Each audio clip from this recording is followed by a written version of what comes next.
اس مہینے کا دوسرا پیغام، اگر آپ خوبصورت زندگی کا آغاز کرنا چاہ ہی رہے ہیں، محاسبہ کر رہے ہیں، تو پھر توبہ کر لیجئے، اپنے گناہوں کی توبہ، اپنی غلطیوں کی توبہ، اپنی خطاؤں کی توبہ۔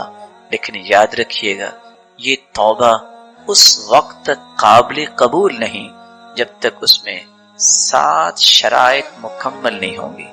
سب سے پہلی شرط اخلاص۔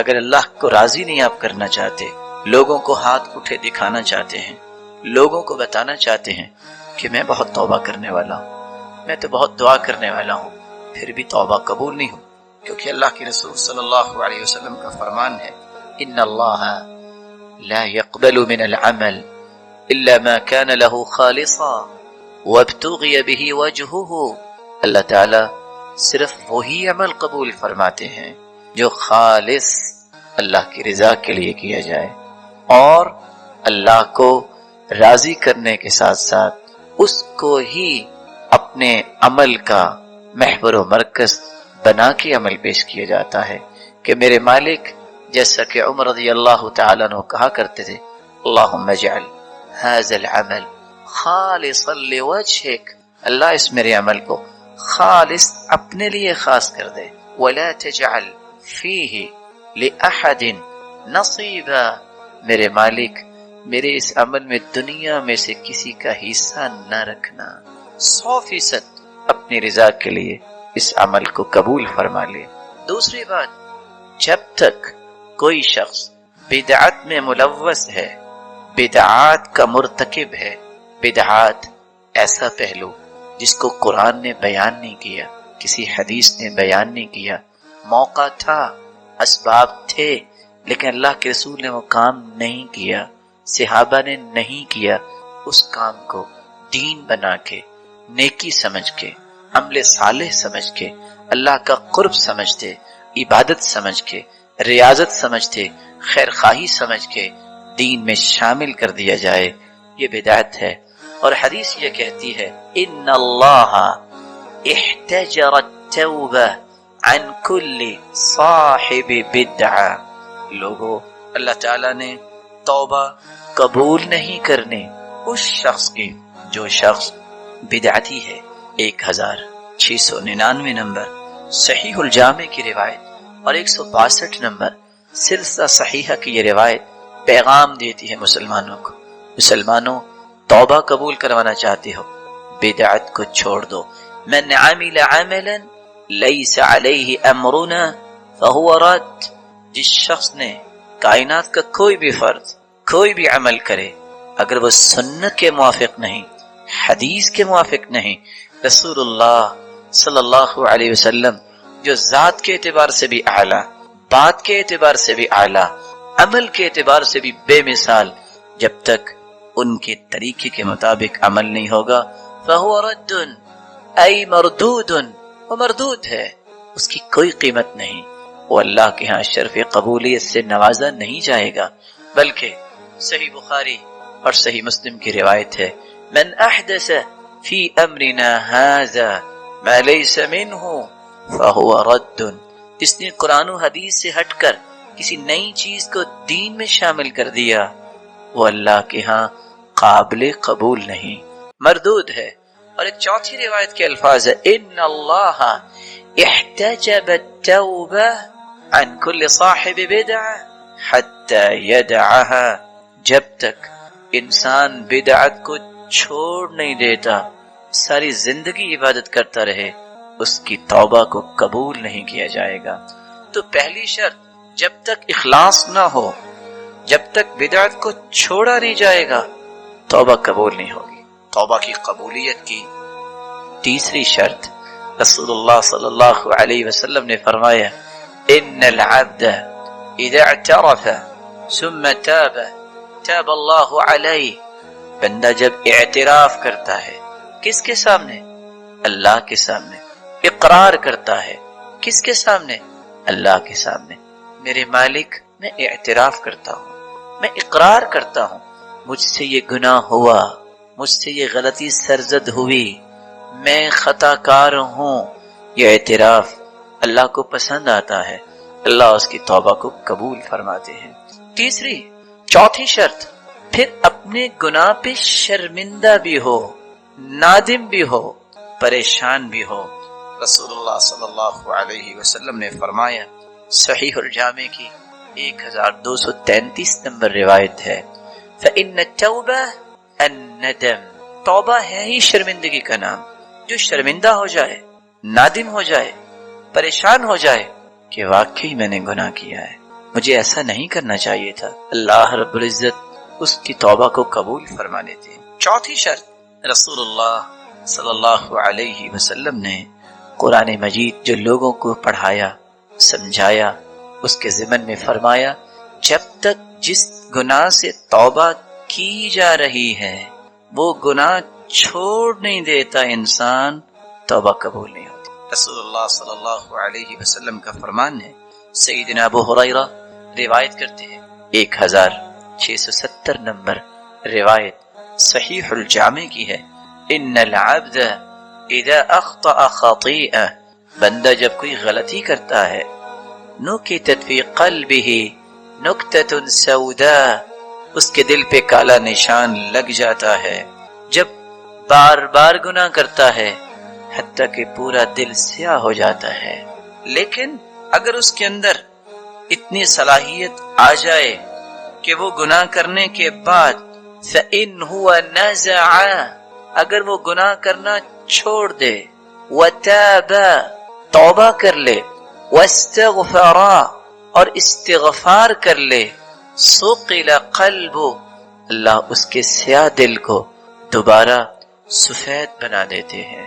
تو اخلاص توبہ کی قبولیت کی پہلی شرط، بدعت کو چھوڑنا دوسری شرط، اعتراف اور اقرار کرنا اور شرمندہ ہونا تیسری شرط، اور چوتھی شرط یہ ہے کہ انسان اس گناہ کو چھوڑ دے جس گناہ کی توبہ کر رہا ہے، اور پانچویں شرط، وعدہ کرے، اے اللہ میں آئندہ نہیں کروں گا، عزم مصمم کرے، میں آئندہ نہیں کروں گا۔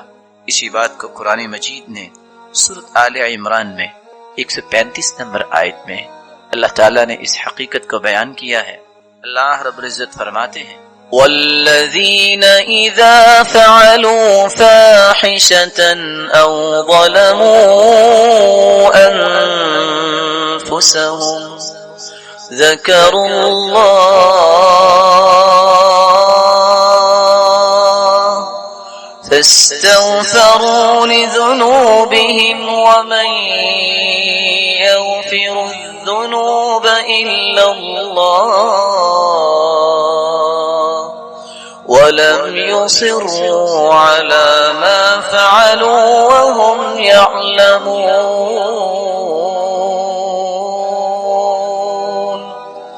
وَالَّذِينَ إِذَا فَعَلُوا فَاحِشَةً، اور وہ لوگ جو کسی فحاشی کا ارتکاب کر بیٹھتے ہیں، او ظلموا انفسهم، یا اپنی جانوں پہ ظلم کر بیٹھتے ہیں، ذکر اللہ، سب سے پہلے اللہ کا ذکر کر، فاستغفروا لذنوبهم، پھر اپنے گناہوں کی بخشش طلب کرتے ہیں، ومن یغفر الذنوب الا اللہ، اور ان کو یقین ہوتا ہے کہ گناہ صرف اللہ ہی بخشیں گے، ولم یصروا، چوتھا کام اصرار نہیں کرتے، پھر دوبارہ گناہ نہیں کرتے، بار بار گناہ نہیں کرتے، عزم آئندہ نہیں ہوگا میرے مالک، ایک مرتبہ مجھے معاف کر دے، علی ما فعلوا وهم یعلمون۔ چھٹی شرط یہ ہے، انسان جب تک برے دوست نہیں چھوڑتا، برا معاشرہ نہیں چھوڑتا، بری گیدرنگ نہیں چھوڑتا، اس کی توبہ ہونے کے باوجود پختہ نہیں رہتی۔ رسول اللہ صلی اللہ علیہ وسلم نے یہ بات امت کو سمجھائی۔ ایک 99 انسانوں کا قاتل کسی پادری کے پاس جاتا ہے اور کہتا ہے هل لی من توبہ، کیا میری توبہ قبول ہو جائے گی؟ میں 99 انسانوں کا قاتل ہوں۔ اس نے کہا اتنے بڑے ظالم اور توبہ کی بات کر رہے ہو؟ اس نے جب یہ بات سنی تلوار نکالی، اس کا بھی سر قلم کر دیا، 100 کا قاتل بن گیا۔ پھر اسے خوف آیا، پھر کسی عالم کے پاس گیا جس کے پاس علم تھا، پوچھتا ہے هل لی من توبہ، کیا میری توبہ قبول ہوگی؟ اس نے کہا کیوں نہیں، اللہ کی رحمت بہت وسیع ہے، لیکن ایک کام کرنا پڑے گا، ائت قریۃ کذا و کذا فإنهم يعبدون اللہ، فلاں بستی میں چلے جاؤ، یہ غلط لوگوں کو چھوڑ دو، غلط معاشرہ چھوڑو، یہ غلط تعلق چھوڑو، فلاں بستی میں چلے جاؤ، فإنهم يعبدون اللہ، وہ لوگ خالص اللہ کی عبادت کرنے والے۔ وہ گھر سے نکلا، کیا تڑپ ہے؟ توبہ قبول ہو جائے۔ گھر سے نکلتا ہے، چلنا شروع کرتا ہے، فأدركه الموت، راستے میں ہی اسے موت نے آ لیا، گر گیا۔ نہ اس نے کوئی نماز پڑھی، نہ اس نے کوئی عبادت کی، موت راستے میں آ گئی۔ فاختصمت الملائکہ، فرشتوں کا جھگڑا ہو گیا۔ کچھ فرشتے کہیں یہ روح جنت کی مہمان بننی چاہیے، دوسرے فرشتے کہے کیوں، اس نے تو کوئی عمل ہی نہیں کیا۔ اللہ نے ایک اور فرشتہ بھیج دیا اور حکم دیا فیصلہ کرواؤ۔ فیصلہ کیسے ہوا؟ قیسوا بینہما، پیمائش کرو، جسد خاکی جہاں پڑا ہے پیمائش کرو، کیا نیک لوگوں کے قریب اس کا جسد خاکی ہے یا بد لوگوں کے قریب ہے؟ پیمائش کی گئی، حتی وجداہ الی ہذہ اقرب بشبر، جب پیمائش کی گئی صرف ایک بالشت اس کا جسد خاکی نیک لوگوں کے قریب تھا، فیصلہ ہو گیا یہ جنت میں جائے گا۔ جب تک نیک لوگوں کا ساتھ انسان نہیں اختیار کرتا، برے لوگوں کو چھوڑتا نہیں ہے، وہ اپنی توبہ پہ پختہ رہ ہی نہیں سکتا۔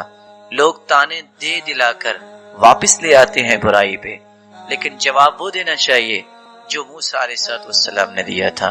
جب فرعون کو دعوت دینے گئے تو موسیٰ علیہ السلام کو فرعون نے کہا وَفَعَلْتَ فَعْلَتَكَ الَّتِي فَعَلْتَ وَأَنْتَ مِنَ الْكَافِرِينَ، جانتے ہو خود تو تم ایک بندے کو مار کے قتل کر کے بھاگے اور مجھے آج دعوت دے رہے ہو۔ تو موسیٰ علیہ السلام نے کیا فرمایا؟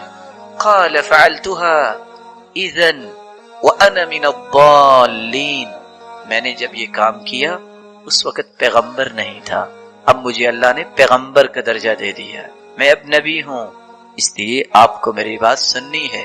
اس وقت میں گم راہ تھا، مجھے راستے کا پتہ نہیں تھا، تو میں نے تو چھڑانے کے لیے اس کو ہٹایا، قتل کرنا میرا مقصود تو نہیں تھا، لیکن میں اس وقت پیغمبر ہوں، یعنی میں ان اعمال کو چھوڑ چکا ہوں۔ رسول اللہ صلی اللہ علیہ وسلم نے صحابہ کی جب تربیت کی تو پہلے غلط ماحول چھڑایا، اس لیے احمد بن حرب کہا کرتے تھے عبدت اللہ 50 سنہ، لوگوں 50 سال ہو گئے مجھے عبادت کرتے، فما وجدت لذت العبادہ حتی ترکت 3 اشیاء، لیکن 50 سال میں مجھے عبادت میں لذت نہیں آئی، مٹھاس نہیں آئی، چاشنی محسوس نہیں ہوئی، حلاوت کو محسوس نہیں کر سکا جب تک میں نے 3 چیزیں چھوڑ نہیں دیں۔ ترکت صحبت الفاسقین حتی وجدت صحبت الصالحین، میں نے فاسقوں کو چھوڑا، برے لوگوں کو چھوڑا، اللہ نے نیک لوگوں کا ساتھ دے دیا، میری عبادت میں لذت آ گئی۔ ترکت رضا الناس، میں نے لوگوں کو راضی کرنا چھوڑ دیا، صرف رب کو راضی کرنا شروع کیا۔ حتی قدرت ان اقول الحق، اللہ کا انعام کیا ہوا، جب میں نے رب کو راضی کرنا شروع کیا تو میری زبان پہ اللہ نے حق بات کو جاری کر دیا، جس سے میری زندگی میں لذت آ گئی۔ ترکت لذت الدنیا فوجدت لذت الآخرہ، میں نے دنیا کی لذتوں کو ٹھوکریں مار دی کہ مجھے دنیا کی لذتیں نہیں چاہیے، لذت وہ ہے جو اللہ کی اطاعت میں رہ کے حاصل کی جائے، لذت وہ ہے جو اللہ اور اس کے رسول کے فرامین کی روشنی میں انسان کو حاصل ہو۔ اللہ نے مجھے دنیا کی لذتوں سے بھی محروم نہیں کیا، اخروی لذتوں کو بھی پہچاننے، ان سے آشنائی نصیب فرما دی۔ اس لیے چھٹی شرط، جب تک انسان برا ماحول نہیں چھوڑتا تو یہ تانے دینے والے کیا کہیں گے؟ جب انسان کسی نیکی کی طرف راغب ہوتا ہے، جب انسان نمازی بن جاتا ہے، جب انسان کسی برائی کو چھوڑ کر اچھے راستے کی طرف آ جاتا ہے تو لوگ کہتے ہیں اتذکرو کم نغمۃ سمعنا وانت فینا راقص مریب، بھول گئے ہو اکٹھے ہی تو ہم موسیقی سنا کرتے تھے، گانے سنا کرتے تھے، تم ہی تو تھے جو بہترین رقص کیا کرتے تھے، آج تم نیک بن گئے۔ اتذکرو کم خمرۃ شربنا، جانتے ہو کتنی مرتبہ ہم نے اکٹھے شراب پی تھی، آج تم ہی نیک بن گئے ہو، ہم ہی برے رہ گئے۔ این الصلوات التي ترکنا والکفر فی حقنا مزید، اکٹھے ہی تو تھے ہم، نہ تم نماز پڑھتے تھے نہ ہم نماز پڑھتے تھے، آج تم نیک بن بیٹھے ہو، بھول گئے ہو اپنا ماضی۔ یہ وہ طعنے ہیں، جب انسان سنتا ہے تو پریشان ہوتا ہے، لیکن پریشان نہیں ہونا چاہیے۔ الکلاب تنبح والقافلة تسیر، قافلہ ہمیشہ سفر جاری رکھتا ہے، اور کہنے والے کی بات کا ترجمہ کیا ہے؟ قافلے کو دیکھ کر بھونکنے والے تو بھونکتے ہی ہیں، اور کہنا وہی چاہیے جو موسیٰ علیہ السلام نے کہا۔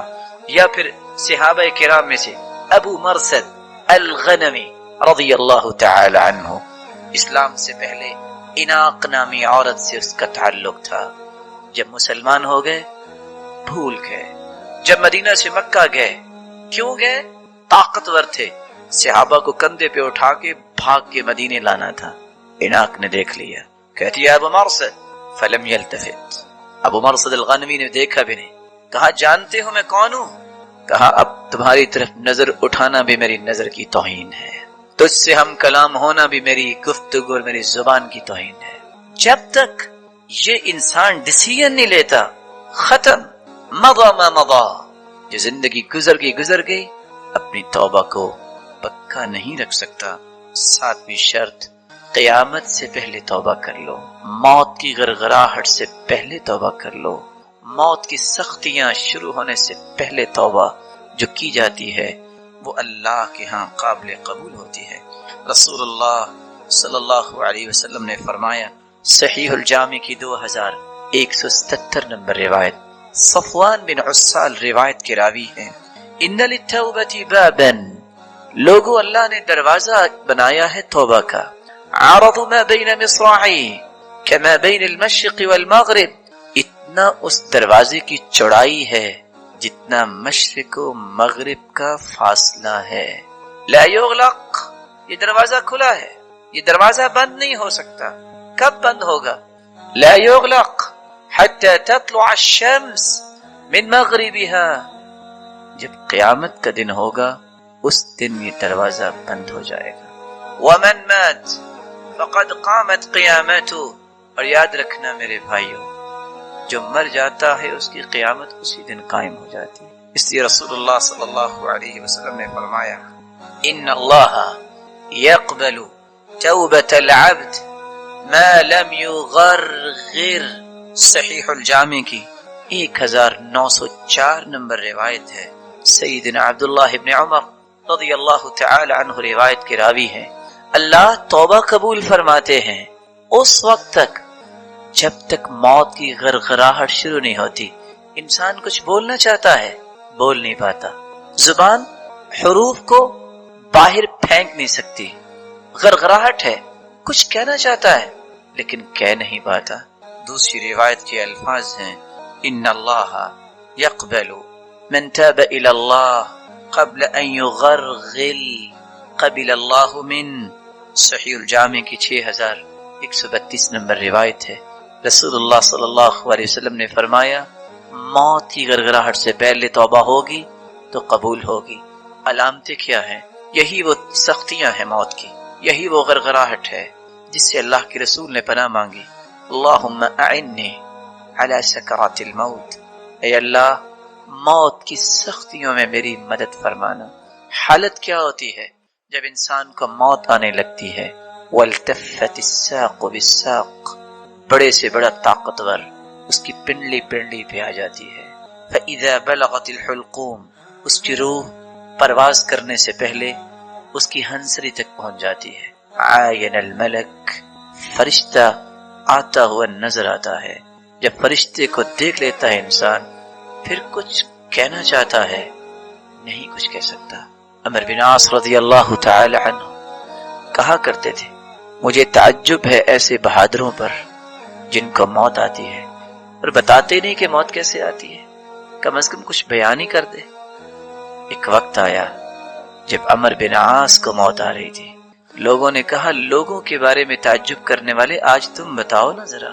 کہا میں تمہیں کیا بتاؤں، یوں لگتا ہے کہ دنیا جہان کے کانٹوں کے اوپر مجھے پھینک دیا گیا اور ساتوں کے ساتھ آسمان میرے اوپر گر گئے ہیں۔